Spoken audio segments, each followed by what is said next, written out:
Adam Simpson, welcome. Evening, boys. John Longmire, hello. Hello, everyone. What do you make of Matthew Pavlich coming to your town?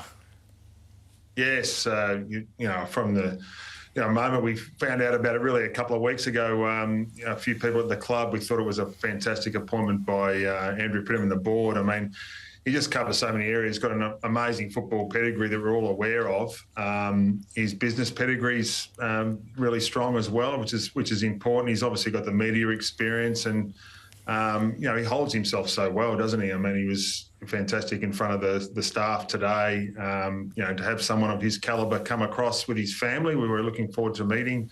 The other side of the country is it's a big step for them. So if you're looking at the fact of a Tom Harley football person that Andrew Pridham and the board were really keen to get, you couldn't find anyone better than Matthew Pavlich.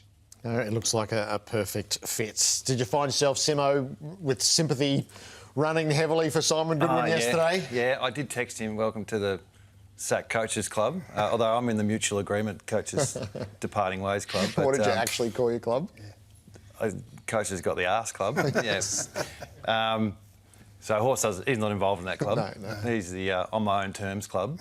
But yeah, look, it happens, doesn't it? I think I was the last one, so it's been 12 months plus. So it's a whirlwind too. The press conference after it and the try and stay classy piece, which I thought he did really well, because you can throw the toys out a little bit if you want to. So to stay there and do a press conference with the people that let you go is a difficult challenge, and you just try and stay on point as much as you can. So what's the balance there? Like you want to be genuine and authentic, and you got some hurt and pain obviously associated with it, but you also want to present in the right frame and do justice to the club that gave you the opportunity. Yeah, well, I mean, we've had similar pathways really when you think about it, and what I was going through was no matter what happens, and I knew the end was coming, I was going to make it a positive position because, he's been there 9 or 10 years. Yep. He's won a premiership, so he's given a lot to the club, but he's also got a lot from the club as well. He's set his family up. He's had a lot of success, and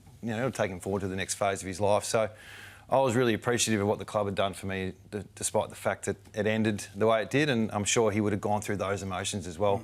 Probably a little bit more disappointed than perhaps I was sort of, okay, well, it's time. Whereas I think he probably thought, I reckon I could have got through this one. So, yeah, he had one too many buttons undone. That's the only thing he did wrong. Constructive feedback.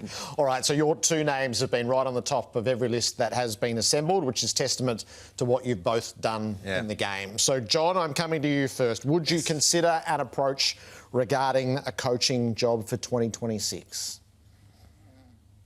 Jared, as I sit here right now, I've got two thoughts. One is I feel for Goody. This only happened yesterday. And when you've been a coach, you've got great empathy for other coaches in those situations that Simon's found himself in yesterday. So first and foremost, great empathy for him. And the second thought I've got is I can't be 100% definitive on what the future holds. And I'm not trying to dodge the question. I guess this only happened yesterday.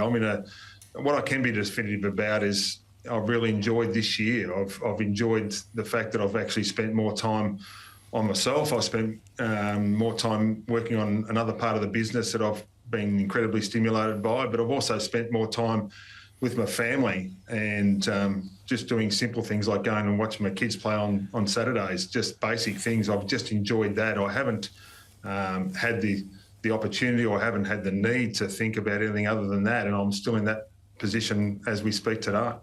In that, have you had the contemplation, will I coach again? Would I be open to coaching again one day? I haven't thought about it, Jared. I mean, I just and I hope you understand that I'm not being sort of cagey about this. I just haven't allowed myself to think about it because I've had other thoughts going on and other things in my life that I've tried to be present with, and I've spent so many years, I guess, thinking about what I needed to do, the next step, and the footy club, and I've just tried to be a bit more present this year in what I'm actually doing with my family in particular. So I hope you understand that I haven't had the time to sort of fully formulate what that may or may not look like, and at the moment, I'm loving what I'm doing, and I'm staying present in that. Now, if that changes, well, I need to have a think about it at some point, maybe. But at the moment, it hasn't changed. Asking for a friend here.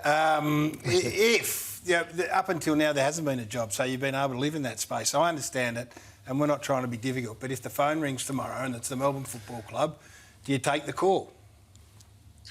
I didn't realise, Gaz, there was so much emphasis on whether you answer a phone call these days. There seems to be a big focus on it, doesn't it? It's first of all, if it's a number I don't know, I won't call, or a private number, I'll answer. I won't be doing that. Whether I contemplate answering a phone call or not, for me, it's not the biggest question in life for me at the moment. And I know that people want to know whether I'll answer the phone or not. I just don't think that's the big deal. I think that's a euphemism for them expressing interest either directly, indirectly, via your manager or however. There's a question that is going to be asked of you by the Melbourne Football Club, I would imagine, at some stage in the very near future, and then you're going to have to give the answer. So whether you got your mind made up now or not, then that's coming your way, and I guess that's what we're asking you tonight.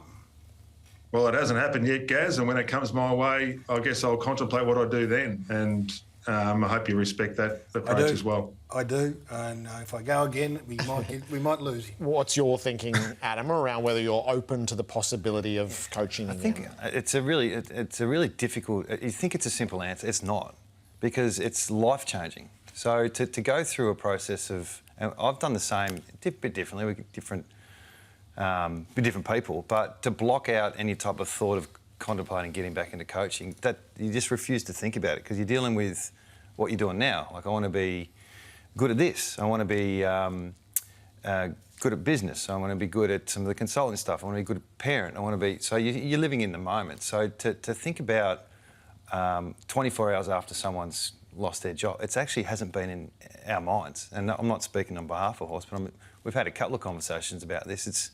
It's not as simple as you think, because when you're 37, so Daniel Pratt now, I think he's probably ready for a coaching job. So he's 10 years in the system, coached the Waffle, coached women's, all that sort of stuff. So he's done, like I did, he's done the preparation, he's done list analysis. Who would I bring with me? What's the board like? What's the culture like? Are they aligned? Where's the facilities? And you've done all that work. And you go, just please ring me and ask me. I'm ready. Whereas we're not in that space. We're in the... I'm having a glass of red tonight when I get back to my hotel room. I'm meeting a few mates for lunch tomorrow. So it's just... Is that the answer then? No, it's not, because until you really start thinking about it, which we both haven't. Right. It's a little bit... It's not unfair, no. But taking the phone call is like... That doesn't mean anything. No, it's got to start somewhere. I know you're both exactly where you need to be, and I respect it. So I'm not being overly difficult, but it's a reality that's coming. It's coming.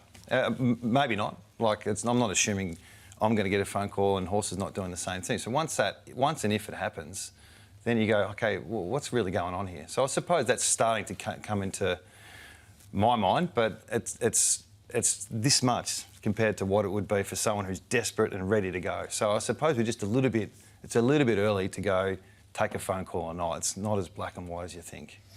All right. There we go. I'm after Pav's job. Not sure. I'm just trying to work out how close we are and how hard I can pull.